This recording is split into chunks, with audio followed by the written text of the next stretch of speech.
कल अपन ने लास्ट किया था, कुछ नोट्स लिखाए थे मैंने आपको, है ना। जैसे अम्ब्रेला प्रजाति लिखाई थी, ठीक है, की स्टोन प्रजाति लिखाई थी, सविस्थानिक प्रजाति लिखाई थी, इकोटोन लिखाया था। इकोटोन क्या था? दो समुदायों के बीच का वह स्थान या वह क्षेत्र जहां दोनों समुदायों की प्रजातियां पाई जाती है, वो क्या कहलाता है? इकोटोन। और इकोटोन में जैसे दोनों समुदायों से मिलकर जो बनाता, दोनों से ज्यादा क्या होगी? जैव विविधता। जैव विविधता क्या होती है? जैव विविधता क्या होती है? विविधता, ठीक है। तो जैसे मैंने कहा था, इकोटोन में यहाँ पे ए है और यहाँ पे बी समुदाय, यहाँ दोनों के पाए जा रहे हैं, तो जैव विविधता किसकी ज्यादा हो जाएगी? इस इकोटोन की, ठीक है। और इस इकोटोन में मैंने एक परिभाषा और लिखाई थी कि वे इकोटोन में पाए जाने वे जीव जिनके स्थानिक स्थान का पता नहीं लगाया जा सकता, उसे क्या कहते हैं? कोर प्रभाव। यानी उनका पता नहीं लगाया जा सकता कि वो कहां से आए, या इधर के हैं या इधर के हैं, ठीक है, तो उसे क्या कहते हैं? कोर प्रभाव। की स्टोन क्या था? संख्या में कम लेकिन महत्वपूर्ण होना चाहिए, ठीक है। अब अपन करते हैं अंतःसंबंध। पारिस्थितिकी तंत्र में जीवों में अंतःसंबंध क्या करते हैं? पारिस्थितिकी तंत्र चल रहा था अपना,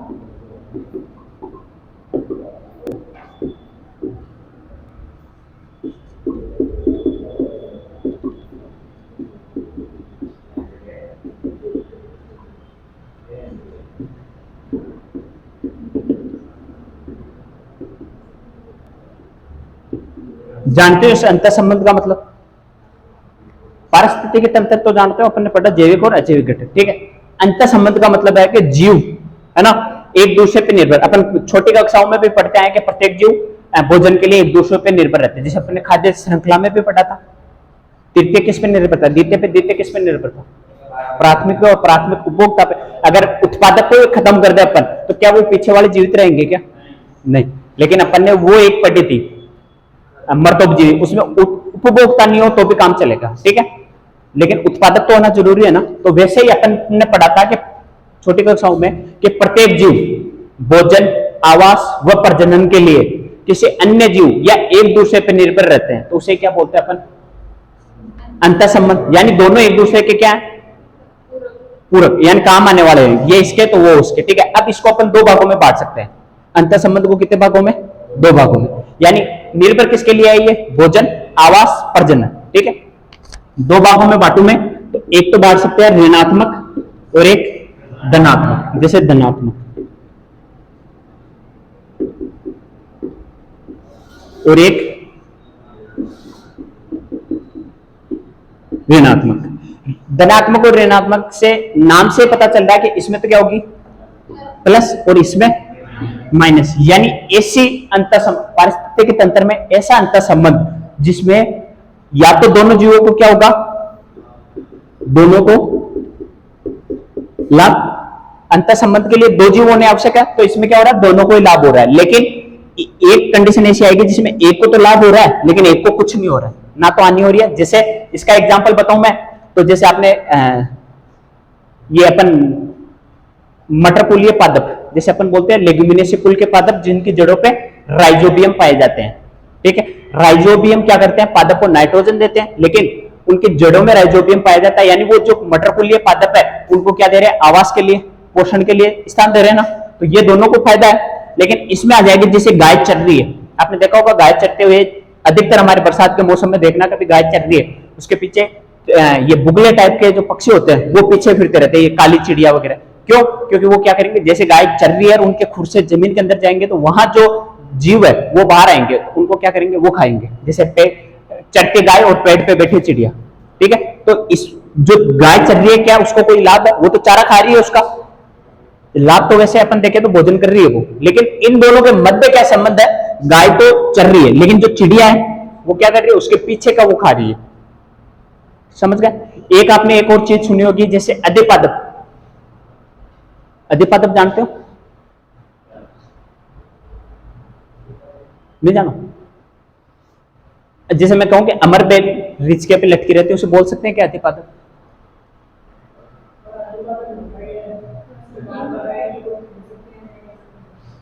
डाकियाओं से अर्धपादप नहीं पता हूँ, ठीक है।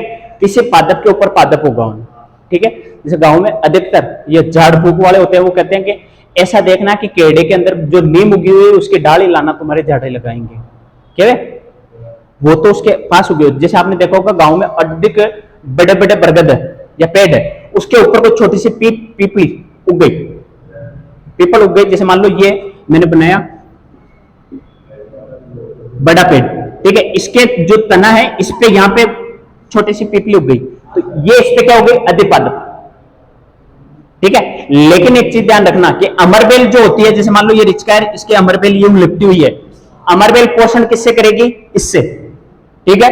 ये क्या कर रही है? इसमें जैसे वो दांत जैसी संरचना होती है, कभी हटा के देखना, रोम जैसी संरचनाएं पाई जाती है जो इस रिचके के अंदर बसी रहती है, ठीक है। ये क्या करेगी? इसका पोषण शोषेगी। गांव में अधिकतर देखा होगा बूढ़े बुजुर्ग उन अमरबेल को तोड़ के बाहर फेंकते हैं, खराब मानते हैं ना, और हमारे पूजा पाठ में इसका ही उपयोग करते हैं, अमरबेल लाना, ठीक है। ऐसे ये जो पीपल है, ये क्या करेगी? प्रकाश संश्लेषण द्वारा अपना क्या बनाएगी? भोजन। देन अब इसका एग्जांपल, जैसे मान लो ये पीपल है, इसको आवास के लिए किसकी आवश्यकता हो? इस पेड़ की, तो इसको तो क्या हो गया? लाभ। क्या इसको कुछ हानि हुई क्या? तो ये इसमें आ जाएगी, समझ गए? जैसे इनके नाम लिखाऊंगा, सहभोजी, सहजीवी, ऊपर वाला सहजीवी और नीचे वाला सहभोजी, ठीक है। धनात्मक अंतर संबंध बताऊं तो इसमें या तो दोनों को क्या होगा? लाभ, या एक को लाभ, हानि नहीं होगी। लेकिन इसमें मैंने लिखा तो हानि है, या तो एक हानि का तो होगा ही नहीं, ठीक है। इसमें दो चीजें होती है कि एक को तो है क्या बताऊं आपको, प्लस और एक हानि, इससे समझ लो, ठीक है। जैसे हमारे सिर पे जू है, जू को आवास भी मिल रहा है, भोजन भी मिल रहा है, पोषण भी मिल रहा है, उसको हमारे खून चूसती है, लेकिन हमारी तो हानि हो रही है ना, हो रही है। जैसे भैंस के ऊपर चिचड़े या जोक लगी रहती है, उसके ऊपर ही रहती है वो। और एक चीज हमेशा ध्यान रखना कि ये जो लगे होते हैं उनको तो बोलते हैं परजीवी, और इनको बोलते हैं पोषक। पोषक तो कौन है? जिसपे ये रहते हैं, जिससे इनको पोषण प्राप्त होता है। और परजीवी किन्हें बोलते हैं? जो इन पे रहते हैं, पोषक पे रहते हैं, ठीक है। जैसे पोषक हो गया मनुष्य, ठीक है, और परजीवी होगी जैसे जू, ठीक है। जू हमेशा ध्यान रखना कि जो परजीवी है उसका आकार पोषक से हमेशा छोटा होगा। क्या ऐसा कोई एग्जांपल याद आ रहा है आपको कि जो बड़ा हो? जैसे गाय भैंसों में चिचड़े छोटे होते हैं, जो छोटी होती है। एक तो ये हो गया, इसमें क्या, एक को तो लाभ, एक को हानि, तो अपन इसको डायरेक्ट हानि बोलेंगे, ठीक है। एक होता है कि जिस इसमें मतलब ये जो परजीवी है पोषक तो छीन रहा है लेकिन उसको मार नहीं सकता। क्या हमारे सिर में जू पड़ जाती है, वो हमें मार सकती है क्या? आप तो डाकी हो, मारोगे। क्या हमारे सिर में जू पड़ गई, क्या उससे हम बीमार हो, सॉरी मृत्यु हो सकती है क्या? किसको मारी जोग? आज तक सुना कभी आपने कि जोग उसके लग गई और उसको मारती? गाय भैंसों को अपन जब पानी पिलाने ले जाते हैं, आपको पता है गाय भैंसों की अधिकतर आदत होती है कीचड़ में बैठना, पानी में पाई जाती है ये कीचड़ में, वो वहां जोके लग जाती है। गांव में अधिकतर मैंने सुने किससे और देखे भी है कि जहां गाय भैंस निकलती है ना, उससे जहां पानी कम होता है उसमें ज्यादा जोक पाई जाती है। जैसे ज्यादा है तो वो क्या क्षेत्र में बटी होती है और उस भैंस पे ज्यादा लग जाती है। क्या भैंस मर गई क्या? आपने ऐसे देखे होंगे, चलो आपके घर पे जो गाय भैंस है उसके चिचड़े तो आप तोड़ देते हो या दवाई लगा देते हो, ठीक है, लेकिन जो बाहर आवारा पशु है उनके चिचड़े कौन तोड़ता है? कोई नहीं। तो क्या वो मर जाते हैं क्या? हा? नहीं मरते। एक तो ये है कि इसमें क्या परजीवी है जो इनको क्या खा तो रहे या रह रहे, इनका पोषण छीन रहे लेकिन इनको मार नहीं सकते। दूसरा होता है इसी में ऋणात्मक अंतर संबंध में कि जो एक जीव है दूसरे जीव को मार के खाता है, जैसे शेर खरगोश को मार के खा रहा है, फिर एक कहानी समाप्त कर रहा है उसके, तो क्या यहाँ पे कहानी समाप्त हो रही है क्या? दूसरा शेर है, बकरी, गाय, उनको, ठीक है। जैसे मनुष्य भी लिख सकते हो, मनुष्य बकरे को खाता है, जो वेजिटेरियन नॉन वेजिटेरियन होते हैं वो। और एजिटेरियन वाला बताया मैंने आपको, अंडे खाता है लेकिन मांस नहीं खाता। हाँ, अच्छी बात है। पोषक तत्व एकमात्र ऐसा पदार्थ जिसमें सारे पोषक तत्व मौजूद होते हैं, लगभग सारे पोषक तत्व मौजूद होते हैं। मैंने दूध लिखा है जिसमें विटामिन सी और लोहा को छोड़ दो बाकी सारे पोषक तत्व पाए जाते हैं। जैसे प्रोटीन, कार्बोहाइड्रेट, वसा। ठीक है, मैंने 6 पोषक तत्व लिखाए थे आपको, जल भी लिखाया था, खनिज भी लिखाया था। जल तो वैसे कमी नहीं होती दूध में, रहती है तो हम डाल देते 50-50, और ये 50-50 अगर दूध भी पी रहे हो ना तो भी हमारे शरीर के लिए हानिकारक नहीं है। पी तो क्या रहे हैं, पानी। अलवर साइड मैंने आपको बता दिए थे, शायद पाम ऑयल से दूध बनाते थे, और डेयरी वाले में भी उसकी जांच की ना, वो भी पता नहीं कर पाए कि ये मिलावटी दूध है या बनाया हुआ दूध है। 10 देखो, अब जिसके पास गाय भैंस होती है वो तो उसे गलत बताएगा, और जिसके पास नहीं होती है वो क्या बताएगा, सही। वैसे जो चीज आती है डेयरी से, हम इसमें पशु परीक्षण में भी टॉपिक है और पढ़ते हैं, जैसे RCDF, ठीक है, राजस्थान सहकारी डेयरी फेडरेशन। ठीक है, इसके द्वारा जो पदार्थ आते हैं वो क्या आते हैं। वैसे तो देखो, कोई सा भी पदार्थ हो जो लंबे समय तक पैकिंग रहेगा वो खराब होता है। आपको क्या लगता है, दूध के थैले पे आज की डेट लगी है तो क्या वो दूध प्योर है क्या सुबह 4 बजे आपको दूध के थैले मिल जाती है आज के डेट की। अब आप सोचो, 4 बजे दूध निकाल के बंदा डेयरी पे बेच के पैक करके आपके पास बेच सकता है क्या? वो 4-5 दिन पुराना दूध होता है, ज्यादा से ज्यादा 7-8 दिन। जैसे अपन पाश्चुकरण पढ़ते हैं, दूध को गर्म करके वापस एकदम ठंडा करके पैक करना, है ना। जैसे डेयरी होती है वहां सरस डेयरी, उनकी थैलियों में भी मिलावट आती है, पर उस पर एक लिखा होता है कि इस निश्चित तारीख तक आप इसको उपयोग में ले सकते हो। ठीक है, 2 चीजें होती है, जैसे अपन क्या बोलते हैं, बड़े डिब्बे आते हैं, जैसे मान लो कोई पदार्थ के खाने के पाउडर के, जैसे ये जिम वाले लेते हैं, उसमें 2 चीजें होती है।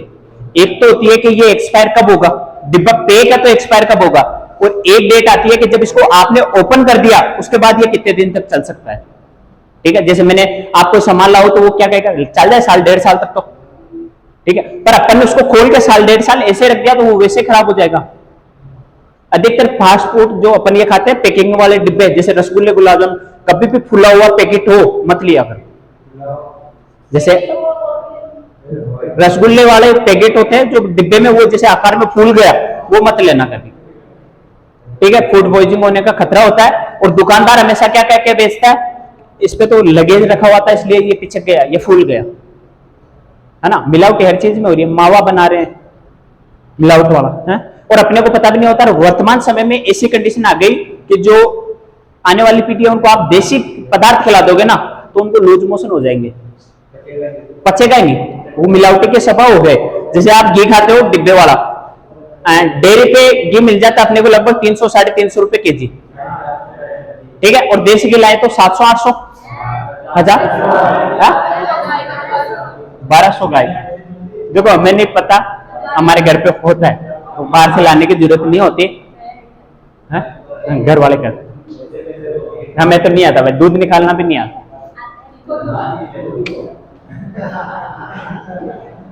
इसमें क्या होता है कि जैसे मान लो आप 300 रुपए केजी, इसमें एक होता है आलू उबाल के उसका मिक्सअप कर देते हैं, दाने बन जाते हैं, ठीक है, और एक आता हमारे ये जैसे शहद बेचते हैं तो दिखाते भी है कि ये देखो हमारे पास ताजा है। जो ऐसी चीजें देंगे कि जो जैसे हमारे सरस डेयरी है वो घी निकालती है, लंबे समय तक चलेगा क्या आपके, ठीक है, जैसे मान का घी है ये वगैरह जो डिब्बे आते हैं, लेकिन ये ज्यादा समय तक चलने वाले नहीं है। ठीक है, बहुत सी बार तो क्या होता है कि जैसे कुछ आप देखा करो, कुछ पे एक्सपायरी डेट लिखी हुई नहीं आती, जैसे बाबा रामदेव, पतंजलि है, इसके आप कोई से भी सीजन में कितना भी घी मांग लो वो अवेलेबल मिलेगा, और कहते हैं हमारे पास शुद्ध प्योर होता है। लंपी कितनी बड़ी बीमारी थी, उसमें गायों के उत्पाद को लेना बंद कर दिया था अपन, लंपी आई थी तब, जैसे गाय का दूध तो नहीं पीते थे, ठीक है, लेकिन उस समय भी उस बंदे ने घी बेचा है लंपी में। कोरोना कितना भरमार था, उस समय भी आप कितना दूध मांग लो अवेलेबल था, है ना। ऐसे कोई नहीं है अभी के जो शुद्ध देता हो।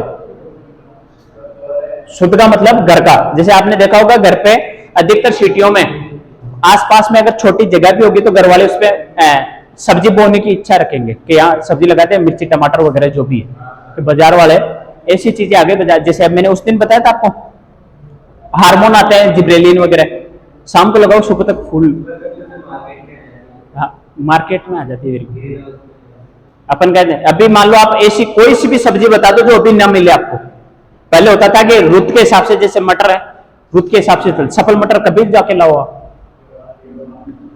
गोभी है, पत्ता गोभी, टमाटर, कभी ऐसा कोई दिन आया जिसमें आपने टमाटर नहीं खाया हो? हरी मिर्च सीजन आता है इनका भी, हमेशा मिलेगी, धनिया हमेशा मिलेगा आपको।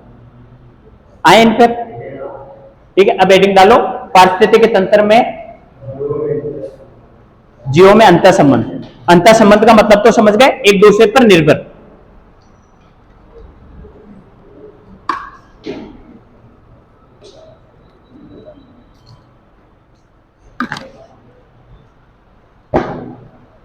लिखिए। अब इसमें लिखो, पारिस्थितिकी तंत्र में प्रत्येक जीव, पारिस्थितिकी तंत्र में प्रत्येक जीव आवास, भोजन तथा प्रजनन के लिए एक दूसरे पर निर्भर रहते हैं। पारिस्थितिकी तंत्र में प्रत्येक जीव भोजन, आवास, प्रजनन आदि के लिए एक दूसरे पर निर्भर रहते हैं।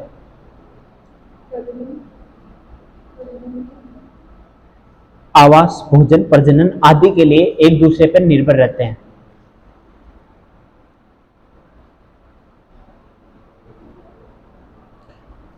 ठीक है। अगली लाइन में, तो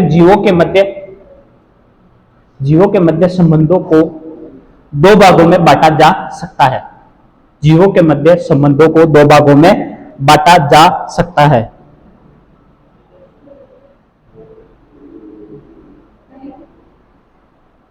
दो भागों में बांटा जा सकता है, ऐसे बांट लो, एक साइड धनात्मक, एक साइड ऋणात्मक।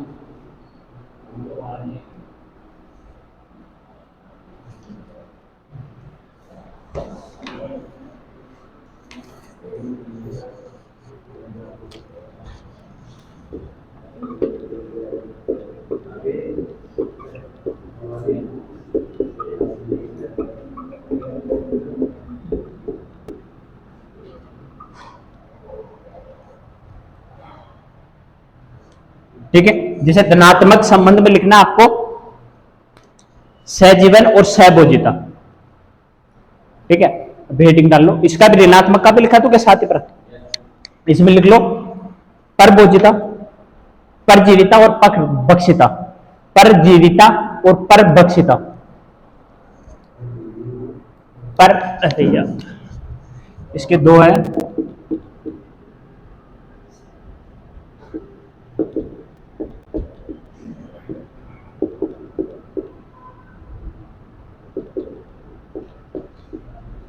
परजीविता व परभक्षिता।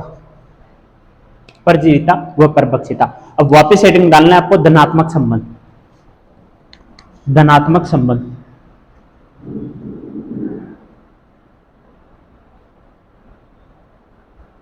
प्रजातियों के बीच वह संबंध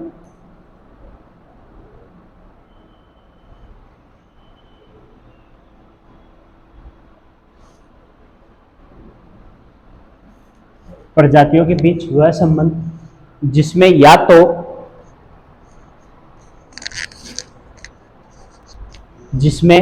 तो दोनों ही प्रजाति को लाभ होता है, या तो दोनों ही प्रजातियों को लाभ होता है,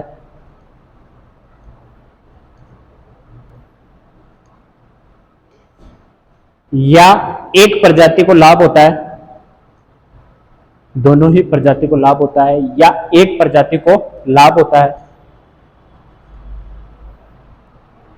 या तो दोनों प्रजातियों को लाभ होता है या एक प्रजाति को लाभ होता है, तथा एक अन्य प्रजाति, यानी जो दो संबंध है, एक को तो लाभ हो रहा है, दूसरे को क्या होगा, वो अप्रभावित रहेगी। एक को लाभ होता है या दूसरी अप्रभावित रहती है।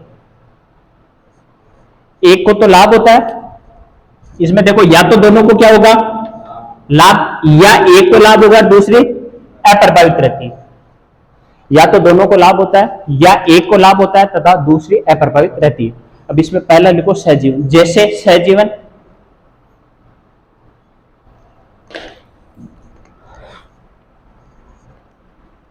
वो देखिए आपने, हम साथ साथ है, हाँ, तो ये एक याद रख लेना, हम साथ साथ है।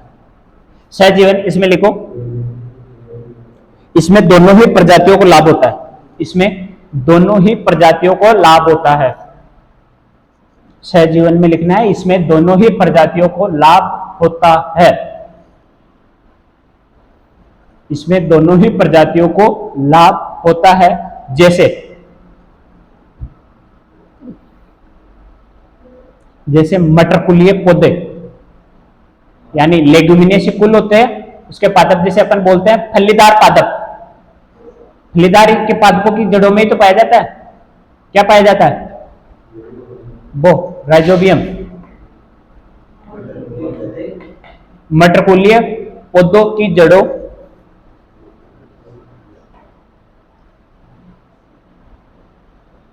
में पाए जाने वाले राइजोबियम के मध्य संबंध। मटरकुलीय पौधे तथा उनकी जड़ों में पाए जाने वाले राइजोबियम के मटरकुलीय पौधे तथा उनकी जड़ों में पाए जाने वाले राइजोबियम जीवाणु के मध्य संबंध।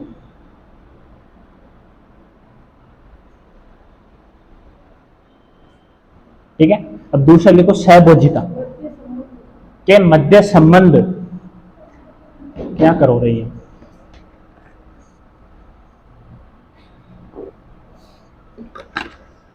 इसमें आप वो भी समझने के लिए कर सकते हो, एक गाना है तेरे बिना भी क्या जीना यार, सुना? तेरे बिना भी क्या जीना। सुन।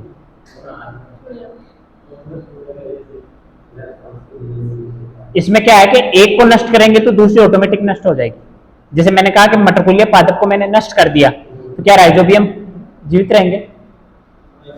राइजोबियम को नष्ट कर दिया तो क्या उसमें नाइट्रोजन का स्थिरीकरण हो पाएगा? कुछ पादप होते हैं जिसमें नाइट्रोजन का स्थिरीकरण तड़ित यानी बिजली द्वारा होता है, हर एक में नहीं होता है। ठीक है, यानी कुछ स्थानों पे जब बिजली कड़कती है तो उसमें डायरेक्ट आ जाता है। और दूसरी चीज गठपर्णी पादप, वो जीवों को खा के नाइट्रोजन ग्रहण कर लेंगे। ठीक है, अगर मान लो जैसे मैंने कहा कि जो गठपर्णी पादप उनको जीव ही नहीं मिले तो फिर पर वो इसमें आ जाएंगे परभक्षिता में, क्योंकि उसमें जो मर रहा है जीव उसको कोई फायदा है क्या? उधर तो दोनों को फायदा था ना। अब लिखो सहभोजिता।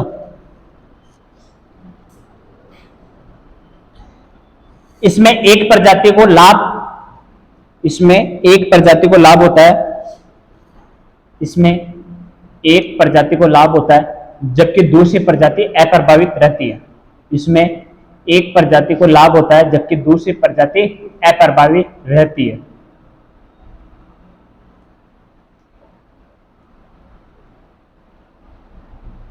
जैसे अधिपादप क्या? इसमें एक प्रजाति को लाभ होता है तथा दूसरी प्रजाति अप्रभावी रहती है।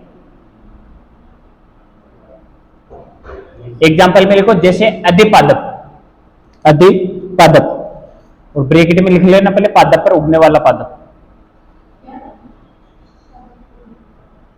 अधिपादप लिख लिया, बाकी छोड़। ब्रैकेट में कुछ नहीं, जय माता दी लिख दे ब्रैकेट में। अधिपादप होता क्या? 3 बार तो मैं यहां खड़ा था तब समझा दिया क्या होता है अधिपादप। तो ये ब्रैकेट में लिखना है समझने के लिए। भाई पादप पे पादप उग जाता है, पादप पे पादप उगना। ठीक है, और वो भी लिख सकते हो जैसे चरती गाय और चिड़िया के मध्य संबंध। चरती हुई गाय व चिड़िया के मध्य संबंध।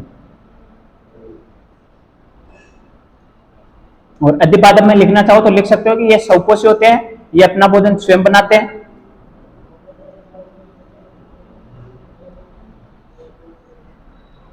अधिपादप के नीचे एरो करके लिख लो बस स्वपोषी।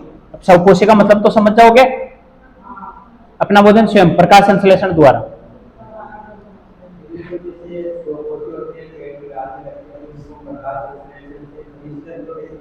क्या? किनको? तो अब कुछ पोषक तत्व तो इनसे छीन सकता है। जैसे जल की मात्रा कहां से होगी, जड़े कहां जाएगी इसकी। हाँ, तो ये इतना भी नहीं कि हानि होगी। हाँ? बंदर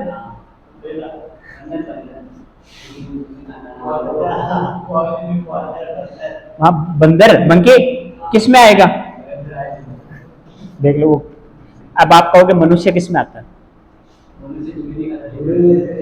जुए नहीं खाता पर इधर मांस तो खाता है। किस अपन देखें तो वैसे अपन निर्भर किस पे रहते हैं? अपन उसमें तो आ ही नहीं सकते, अपन आएंगे ऋणात्मक में। मनुष्य एकमात्र ऐसा प्राणी है जो किसी का लाभ नहीं चाहता, फायदा नहीं चाहता। पेड़ पौधों को खा रहे हो, पेड़ पौधों को कुछ लाभ है क्या? अपन किस पे निर्भर रहते हैं? मान लो उत्पादक है, उस पर अपन निर्भर रह रहे, प्राथमिक उपभोक्ता मान लो, या द्वितीय उपभोक्ता या तृतीय उपभोक्ता, इसमें से अपन मनुष्य किस में भी जा सकता है। वैसे मेनली किस में जाता है? तृतीय उपभोक्ता में। तो खाएगा किसको? प्राथमिक और द्वितीय, कोई तो खा रहा है। कुछ क्रियाकलाप ऐसे होते हैं जिससे लाभ होता है, पर मनुष्य ऐसे करता नहीं है ना। जैसे नानी पाटेकर की एक अभी वो देखा था मैंने वीडियो, उसमें कह रहा था कि एकमात्र ऐसा मनुष्य प्राणी है जिसको फोगट की चीज मिले ना, उसका कोई फायदा नहीं करता। फोगट की चीज, जैसे हॉस्पिटलों में अगर अपने को इलाज फ्री मिल रहा है ना, तो अपन हॉस्पिटल की कदर नहीं, कभी जाना वॉशरूम देखना या वहां की दीवार देखना, वो बस वो जो जुबा कैसी है उन्होंने पेंट कर रखी है। कभी आपको प्राइवेट हॉस्पिटलों में मिली ऐसी? क्यों? क्योंकि अपन वहां पैसे देते हैं। कोरोना के समय अपन ने ऑक्सीजन का क्या किया था? पैसे देके खरीदते थे। कोरोना से मृत्यु कम ऑक्सीजन की कमी से ज्यादा हुई थी। और जो ये था ना कोरोना में साइलेंट अटैक, ये भी ज्यादा आया था। घबराहट, इसको मीडिया वाले ये इन्होंने ज्यादा बना दिया था कि आदमी सोता है इधर वाला शाम को पलंग खा ली, सुबह इधर वाला, दिन में ये खा लिया, वो ये सोचता कल मेरा भी खा लिया, तो उसको अटैक आ जाता। ठीक है, ऑक्सीजन में उस समय अपन पैसे देके एडवांस में बुकिंग करके, किसी के रिलेशन में अगर चाहिए होता तो वो भले कितने भी रिलेशन छान मारे, यार मेरे को एक टंकी जुगाड़ चाहिए बस ऑक्सीजन, ठीक है। लेकिन अपने को फोगट में ये पेड़ पौधे देते, अपन उसका संरक्षण नहीं करते। हाँ? वो नहीं लगानी है, खाली टंकियां। हाँ, वो मत लगा देना वेल्डिंग वाले, ऐसे तो ये मिथेन गैस वाले लगाए, एचपी गैस वाली मत लगा देना आप। इसमें जैसे पेड़ पौधे छांव के लिए अपन एसी लगाते हैं, पेड़ पौधों को नहीं बचाते। गांव में अधिकतर ऐसे स्थान पे पाए जाएंगे जहां देखो किसी के घर में पंखे नहीं होते, वो बाहर सोते हैं आराम से। है? अपने को ले जाके सुला दो के बाहर, पेड़ के नीचे, पेड़ के नीचे से थोड़ा साइड होके सोया कर। लिखो बाप, वो दोनों लिख लिए, ये लिखो ऋणात्मक संबंध।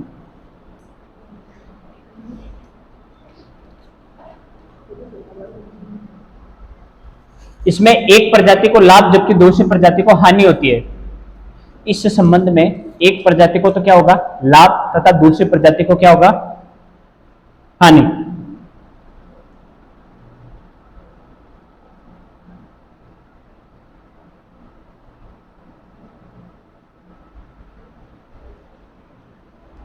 लिख लिया क्या? तो बात क्लास हो, बात एक्स्ट्रा में मिल जाता, अच्छी तरीके से समझाओ। अब यहाँ तो दुनिया में कितना जीव है रे, तो उनके सबके पूछेगा सर ये किस में आएगा, ये किस में आएगा।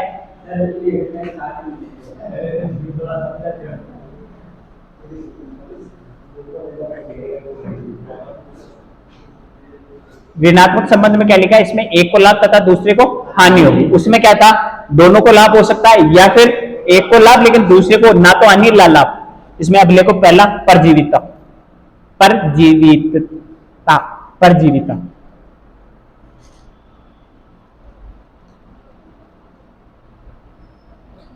इसके अंतर्गत एक प्रजाति,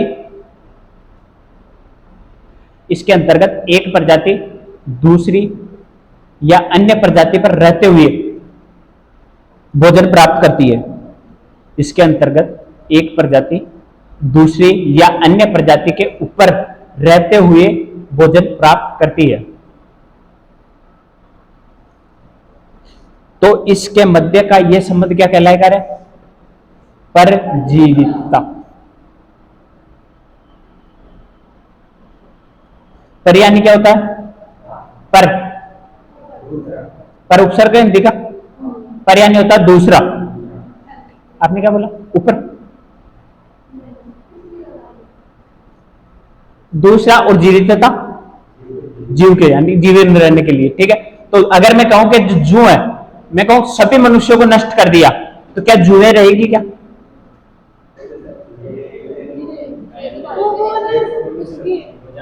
बंदर के बारे में रहती है उसमें।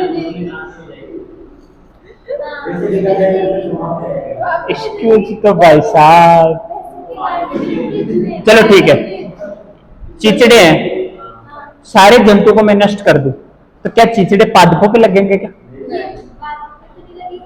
क्या जोक है वो खून चूसती है गाय भैंसों का, क्या आप गाय भैंस खत्म कर दो तो क्या आप डोनेट करोगे? ले मेरा चूस लेते। यानी पर यानी दूसरों पे निर्भर रह रही है, ठीक है। उधर तो क्या था, दोनों को लाभ था, इधर एक को लाभ तथा दूसरे को हानि। पर जीवता लिख लिया, अब इसमें एग्जांपल लिख लो।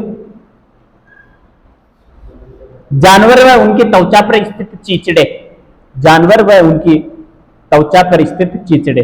अगर कोई हो कि सर जानवरों पे नहीं लग रहे, मेरे पे लगाना चाहता हूं तो लगा सकता है आप। इंसानों पे, इंसानों पे चीचड़े कहाँ?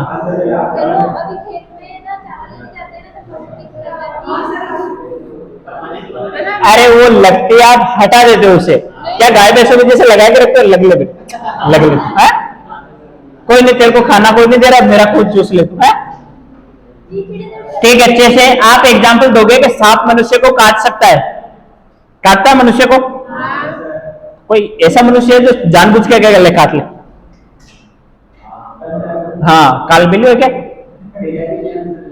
वो खाते ही नहीं पहली बात। कौन? क्या करूं रे मैं, वो था ना, क्या करूं रे मैं इनका, क्या करूं मैं इसका, किसका डायलॉग है? क्या करूं मैं इसका? ना लाइक, ना तुम मूवियां देखते हो, ना तुम पढ़ते हो, ना तुम गाने सुनते हो, करते क्या हो घर पे जाके?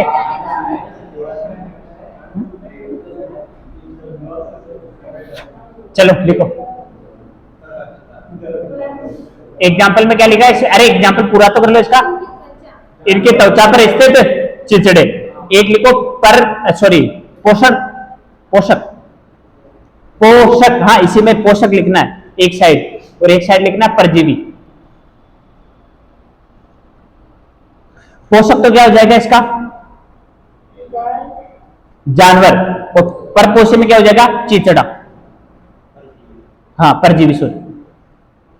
पोषक में तो लिख लो जानवर, और उसमें क्या लिखना है? चिचड़ा।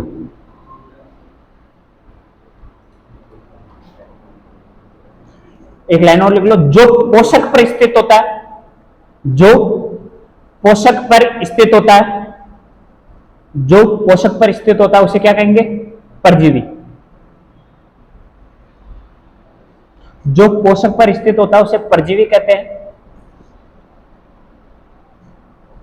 तथा परजीवी का आकार पोषक के आकार से छोटा होता है, तथा परजीवी का आकार पोषक के आकार से क्या होता है? छोटा होता है। एक एग्जांपल और लिख सकते हो, जैसे मनुष्य और जू, तो इसमें पोषक तो कौन हो जाएगा? मनुष्य, और परजीवी कौन हो जाएगी? जू। दूसरा भी लिख लो, परभक्षिता।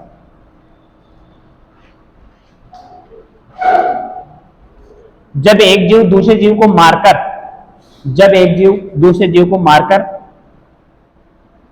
अपना भोजन बनाता है, जब एक जीव दूसरे जीव को मारकर अपना भोजन बनाता है तो उनके मध्य यह संबंध परभक्षिता कहलाता है। एग्जाम्पल में क्या आ जाएगा इसका? शेर द्वारा खरगोश का शिकार करना,